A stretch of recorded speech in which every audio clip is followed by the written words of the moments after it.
the landlord told me that I cannot come in with my outdoor footwear. That's whatever I'm wearing from outside, I have to put it off outside and then come inside the house barefooted. If you know that there are things that you cannot cope with, then don't bother to sign the lease agreement.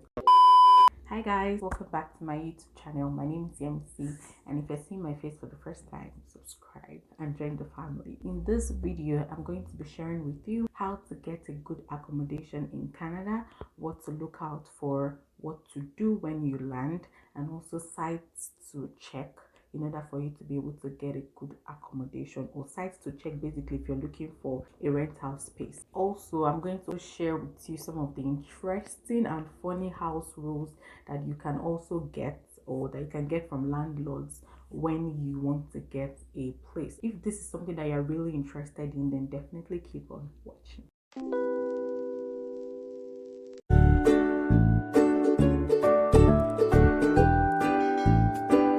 Just to quickly put this out there, it is very important that you get a good place when you land in Canada. The reason is because you need your accommodation address, that's your house address, in almost all the documents that you're going to be signing in once you come in as a newcomer. For your SIN, you need your house address. To register for a bank account, you need a house address. Also, to register for your provincial ID card, you need a house address.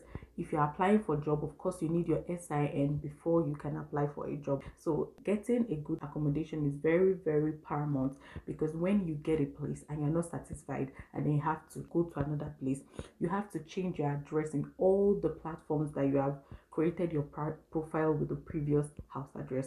So you see the reason why it is very important that you don't just settle for anything when you come to Canada. I'm making this video because I know that winter semester is almost here. That's in January, and a lot of people will soon start landing. That's if people have not started landing already for the winter semester.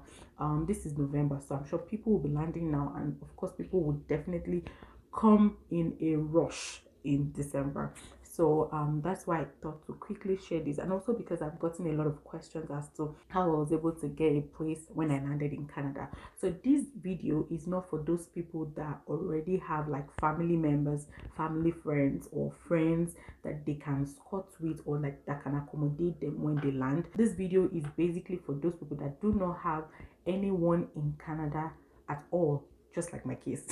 Well, I won't say I didn't have anyone, but like those places were in places I could stay. So if this is your situation also, then you want to like really take a book and a pen, and I'm very serious, so that you can write down important tips that you need basically. So the first thing I'm going to mention is we have two major sites. We have a lot of sites, don't get me wrong, but there are two major sites I am aware of that you can search for apartments when you want to come to Canada.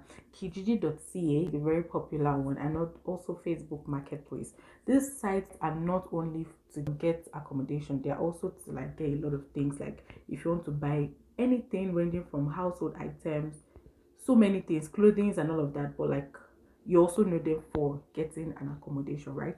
I'm going to leave the names in the description box for you, and if you're in Saskatoon, there's also a link that I have for you. That's because a friend of mine that is going to be landing soon sent me that link, because she was able to check that link. So I'm going to leave that link also in the description box for you, so you need to check that out. So moving away from that, if you are like me, like I said, you don't have anyone in Canada and you know that you need to get accommodation, I would advise that you do not be in a rush, so that you don't like get dissatisfied living in a space. Because for me, if I want to get a place, I want to stay in a place whereby I am so happy to go home after the long day. So I advise that you either get Airbnb. I'm sure a lot of Airbnb will need you to pay for it, right? So you need a credit card from your home country to pay for the accommodation. Depending, it can be like 2 weeks, so that when you land, if you are fully vaccinated, you do not have to quarantine anymore. That's the latest information I have. So you can get the Airbnb maybe for 2 weeks, and within that 2 weeks you do like a thorough search, check online, go over to the place, check the place, call the agents. Okay, so like you do like 2 weeks of thorough search. I believe that's enough. And right now houses are really taking like ASAP because of the rush that's going on at the moment, based on the fact that international students are trying to settle into a new place. In short, let me just tell you that so many houses have been booked for January, in the sense that while some people are leaving, like maybe you contact a landlord, the landlord tells you my current tenant is leaving in January. People are paying the money down for January just so that that house is put on hold.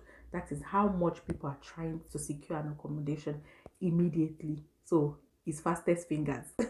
Get Airbnb, pay for it, and when you land, you can just stay there and be able to do your thorough search so that you avoid just settling into anywhere. The second one is more like Airbnb, it's a hotel. So you can get a hotel for maybe 1 or 2 weeks. The third one, which is my favorite, which is what I did when I landed, was to get the school accommodation. Okay, so I'm aware that for school accommodation you cannot just get like 1 month or 2 months. Most of the time it's like 6 months payments or 8 months payments.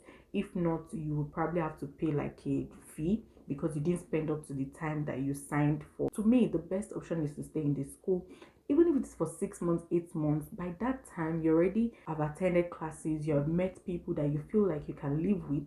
You know, you will most likely see someone that is also looking for an apartment, and by that time you will not just be getting a place whereby you live with other people that you do not know, but you'll be getting a place with someone that you would have been familiar with. Okay, so to me that's my best bet. In my own case, when I landed, the school was not open for people to get accommodation. It was only open for quarantine. So what I only did there was 14 days quarantine, and then between that period, since myself and the person that came had someone here, the person got a house on our behalf and we just lodged there. So that was my own case. You can also do that, but to me, amongst these 3 points, the third point is my favorite. So if you don't have anyone looking for an apartment for you, you don't have any family member basically in Canada, I'll tell you to get the school accommodation. And when your lease agreement is over with the school, maybe 6 months, 8 months, it depends on the school.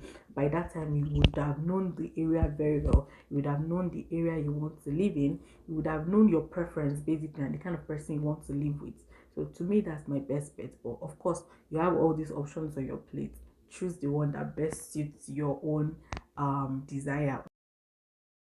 So quickly, I'm going to share with you some of the documents that you will need to submit when you are trying to apply for an accommodation in Canada. The first thing that you will be given by the landlord or the agent is the rent application form. Okay, so you fill that form. Basically that form has just needs your information, what you're doing here, or you're an international student, how long will you be here, just basic personal information. Also, this one is quite optional, but you may be told to bring in 2 references. In some cases it might be more than two. Most of the time the references are people that live in Canada. Okay, sometimes some people's preference are even permanent residents in Canada, so not just students, just because reference purpose. The other document I can remember I submitted is my bank statement, and the bank statement is your recent bank statement. Of course, you just came into Canada, you don't have a place yet. You most likely just opened the account and have not really been running it. So it's two ways. It's either you have already opened a bank account here and then you submit your bank statement. Just it can be maybe 1 month bank statement, it can be less than that, just to see how financially sufficient you are, or a recent bank statement from your home country. Yeah, because one of the houses I went, or even 2 houses I checked, they accepted the bank statement from my home country, which is Nigeria.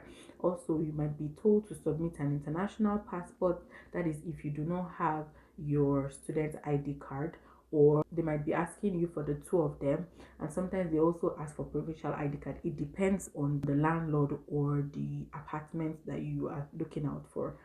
Also, they always need an emergency contact information so that in case of any emergency, they can call that number that you have provided. So these are very important documents that they ask for, that they give you to sign. So remember all of these documents so that you can package them and not be stranded in any way. Of course, I know you have all these details, right?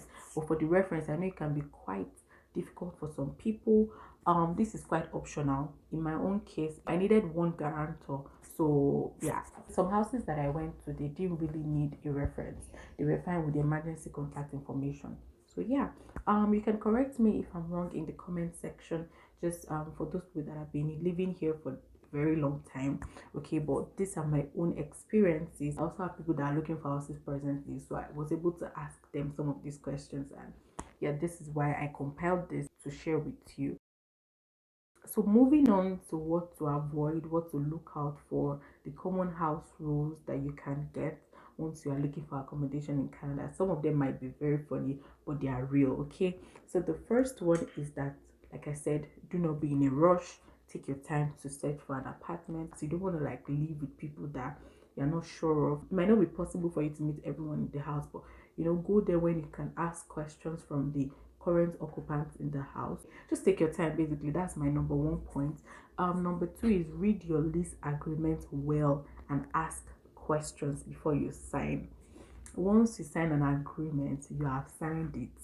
It's binding between you and the landlord or the agency. So you need to read your lease agreement well, and in any area where you are in doubt, please ask questions.